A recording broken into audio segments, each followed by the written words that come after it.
सर्वांना श्री स्वामी समर्थ. अवधूत चिंतन श्री गुरुदेव दत्त.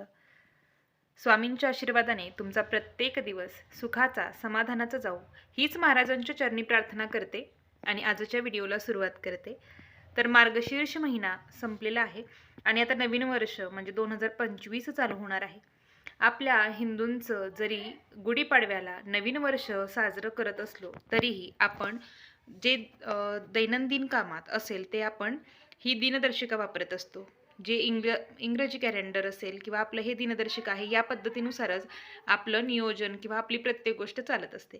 तर नवीन वर्षाच्या सुरुवातीला सेवा काय करावी याबद्दल ही लवकरच माहितीचा व्हिडिओ घेऊन येणार आहे. पण कॅलेंडरविषयी आज आपण बोलणार आहोत की कॅलेंडर कोणत्या दिशेला असावं. तसंच ते कोणतं कॅलेंडर तुम्ही कोणतंही वापरू शकता. महालक्ष्मीचा जे आहे कालनिर्णय आहे, तुम्हाला जे हवं असेल ते तुम्ही वापरू शकता. कॅलेंडरची दिशा कोणती असावी व जुन्या कॅलेंडरचं काय करायचं तेच आजच्या व्हिडिओतून आपण पाहणार आहोत. तर हे आपलं दिंडोरी प्रणीत कालनिर्णय आहे किंवा मार्गदर्शिका कॅलेंडर आहे. तर मी कोणताही स्पॉन्सरशिपचा व्हिडिओ बनवत नाही. तुम्हाला जे हवं ते तुम्ही कॅलेंडर घेऊ शकता. पण मी आपले स्वामी समर्थांचं केंद्रातलं कॅलेंडर आहे ते फॉलो करते. कारण यामध्ये दररोजचा राहुकाळ दिलेला असतो. तसेच चंद्रोदय, आपण दर पौर्णिमेला जे सत्यनारायण करत असतो तर ते सुद्धा यामध्ये दिलेलं असतं. कालाष्टमी, दुर्गाष्टमी अशा प्रत्येक दिवसाची, अमावस्येची संपूर्ण माहिती या कॅलेंडरमध्ये दिलेली असते. त्यामुळे मी हे फॉलो करते. तुम्ही जे हवं ते आणू शकता. आता कॅलेंडर आणल्यानंतर तुम्हाला काय करायचं आहे, पहिलं तर केंद्रातून आणताना आपण तुम्हाला जवळपासच्या हे कॅलेंडर कोणत्याही केंद्रात मिळून जाईल. तुम्ही कोणतंही कॅलेंडर घेऊ शकता. आता यामध्ये संपूर्ण माहिती आहे तर तीही तुम्हाला हळूहळू मी दाखवेनच. तर राहुकाळ दिलेला आहे. राहुकाळ का असतो तर राहुकाळात अयोग्य वेळ असते. राहुकाळात आपण दुर्गा सप्तशतीचा पाठ करू शकतो, पण बाकी कोणतंही शुभ काम हे राहुकाळात करायचं नसतं. तर हे 2025चं वर्ष येणाऱ्या राशींना कसं जाईल हे प्रत्येक कॅलेंडरमध्ये दिलेलं असतं, याच्यातही दिलेलं आहे. तसेच पौर्णिमा, अमावस्या, संकष्टी, एकादशी, श्रावण मास अशा बऱ्याच गोष्टी यामध्ये दिलेल्या आहेत. तर त्यामुळे मी हे फॉलो करते. तुम्हाला जे हवं ते तुम्ही घेऊ शकते. पुन्हा एकदा सांगते, पण हे आपलं केंद्रातील आहे आणि यावर स्वामींचा फोटो आहे बघा. त्यामुळे जुने कॅलेंडरसुद्धा कधीही टाकून देऊ वाटत नाहीत. तर आता जुन्या कॅलेंडरचं काय करायचं, तर आपलं गेल्या वर्षीचं जे कॅलेंडर असतील किंवा ते अगदी त्याच्याही आधीचे असतील तर ते तुम्ही तशीचही ठेवू शकता. त्याने काहीही घरात वाईट होणार नाही. आणि जर तुम्हाला वाटतंय की आपल्या घरात जास्त नको आहे बाबा, रद्दी झाली आहे, खूप काय झालं असं जर वाटत असेल तर तुम्ही अगदी नदीत सोडू शकता. कुणाला प्रदूषण होतंय असं वाटत असेल तर तुम्ही अगदी एखादा खड्डा खांदून जवळपासच्या शेतात वगैरे तिथेही तुम्ही कॅलेंडर हे पुरू शकता. तुम्हाला जे योग्य पडेल ते तुम्ही करू शकता. तर आता नवीन कॅलेंडर आणल्यानंतर कोणत्या दिशेला लावायचं याबद्दल आपण बोलूया.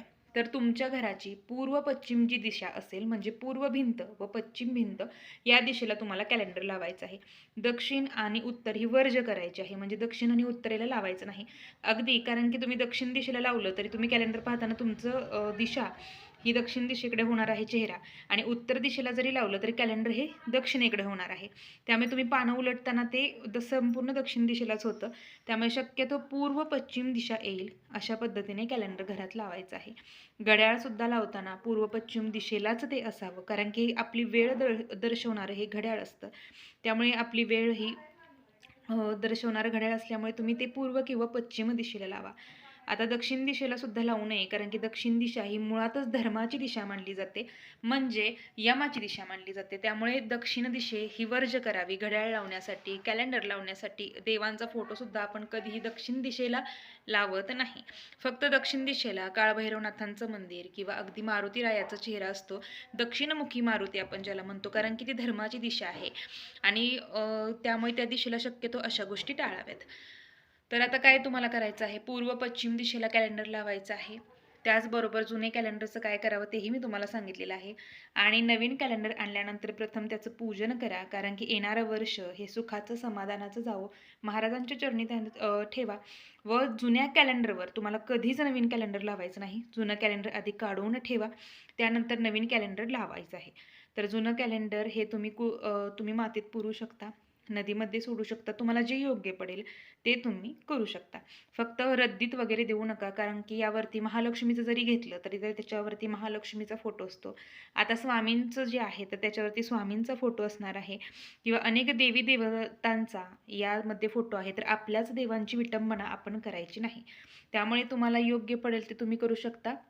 एकतर तुम्ही पाण्यामध्ये प्रवाहित करा, कारण की जेणेकरून कागद तो विरघळूनच जाणार आहे, किंवा तुम्हाला वाटत असेल की यामुळे प्रदूषण होईल, तर तुम्ही जमिनीत खड्डा खंदा बागेत तुमच्या शेतात आणि तिथे तुम्ही जुनी कॅलेंडर पुरून देऊ शकता.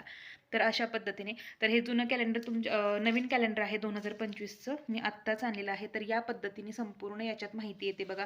राहू काळाची माहिती इथे आहे. त्याचबरोबर प्रत्येक जिल्ह्यानुसार याच्यामध्ये चंद्रोदय सुद्धा दिलेला असतो. आणि मी हे स्पॉन्सरशिपसाठी अजिबात सांगत नाही, पण मी जे फॉलो करते ते तुम्हाला फक्त सांगत आहे. तर यात स्वामींची माहिती येते, राशी भविष्य दर महिन्याचं येतं. अशा बऱ्याच गोष्टी यात महत्त्वपूर्ण आहे. आणि महत्त्वाचं म्हणजे आपण पौर्णिमेला जे सत्यनारायण करतो तर त्या सत्यनारायणाची माहितीसुद्धा याच्यात आहे. आणि राहू काळात प्रत्येक चांगली गोष्ट वर्ज करायची असते, त्यामुळे राहू काळाची माहिती महत्त्वाची म्हणजे येते. तसेच आपण जे लक्ष्मी प्राप्तीचे उपाय, सेवा, अशा बऱ्याच गोष्टी यामध्ये थोडक्यात दिलेल्या आहेत. दत्त महाराजांविषयी दिलेलं आहे. तसेच अनेक स्तोत्रांची माहिती यात थोडक्यात सांगितलेली आहे. प्रत्येक वर्षी नवीन नवीन माहिती याच्यात येते. किंवा हातापायाचे नखे कधी काढावेत, आता ही सुद्धा सुंदर माहिती आहे जी याच्यात दिलेली आहे. आपण नखे बघा काढतो, पण महाराजांच्या या कॅलेंडरमध्ये केंद्रानुसार सर्व माहिती दिलेली आहे. कोणत्या दिवशी नख काढल्यामुळं काय होतं, त्यामुळे अशीच महत्त्वपूर्ण माहिती यात दिलेली असते. त्यामुळे तुम्ही केंद्राचं जर घेणार असाल तर अवश्य केंद्राचा तुम्ही कालनिर्णय घेऊ शकता. आणि पूर्व पश्चिम दिशाचं लावण्यासाठी योग्य आहे. आणि जुन्या कॅलेंडरवर फक्त तुम्हाला हे लावायचं नाही. तर एवढीच साधी सोपी माहिती होती. तर झालेली सेवा महाराजांच्या चरणी मी रुजू करते. सर्वांना श्री स्वामी समर्थ. तर नवीन वर्षाची सुरुवात ही महाराजांच्या सेवेने आपल्याला सर्वांना करायची आहे, त्यामुळे ती ही सेवा लवकरच घेऊन येईन. सर्वांना श्री स्वामी समर्थ. अवधूत चिंतन श्री गुरुदेव दत्त.